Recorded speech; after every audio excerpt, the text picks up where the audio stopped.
Hello বন্ধুরা, আসসালামু আলাইকুম। আজকে রান্না করব বাটা মশলা দিয়ে কোরবানির মাংস। এখানে আমি প্রায় 4 কেজি মতো গরু মাংস কেটে ধুয়ে নিয়েছি। তাতে দিয়ে দিব পেঁয়াজ কুচি, মরিচ কুচি, 4 চামচ রসুন বাটা, 4 চামচ আদা বাটা, 2 চামচ জিরা বাটা, 1 চামচ গরম মশলা বাটা, 2 চামচ ধনিয়া বাটা, জৈত্রিক, জয়ফল, 2 কাপ সরিষার তেল, 3 চামচ হলুদের গুঁড়া, 2 চামচ মরিচের গুঁড়া, 3 চামচ লবণ। এবার মশলাটাকে মাংসের সাথে ভালোভাবে মেখে নেব।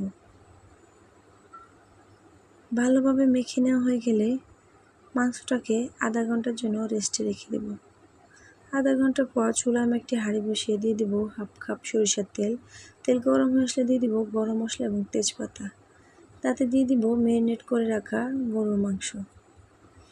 এবার কিছুক্ষণ নেড়ে চেড়ে 10 মিনিটের জন্য ঢেকে দেব।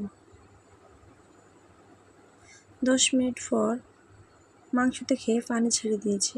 এবার এই পানি দিয়ে মাংসটাকে ভালোভাবে কষিয়ে নেব।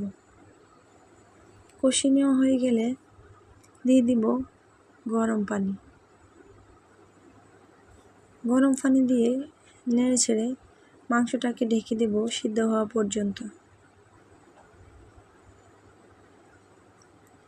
প্রায় সিদ্ধ হয়ে গেছে।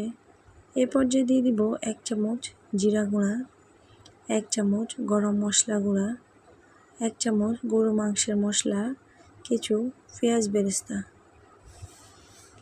এবার নেড়ে চেড়ে ঢেকে দেব 10 মিনিটের জন্য। 10 মিনিট পর হয়ে গেল আমার আজকের কোরবানির গরু মাংস বোনা।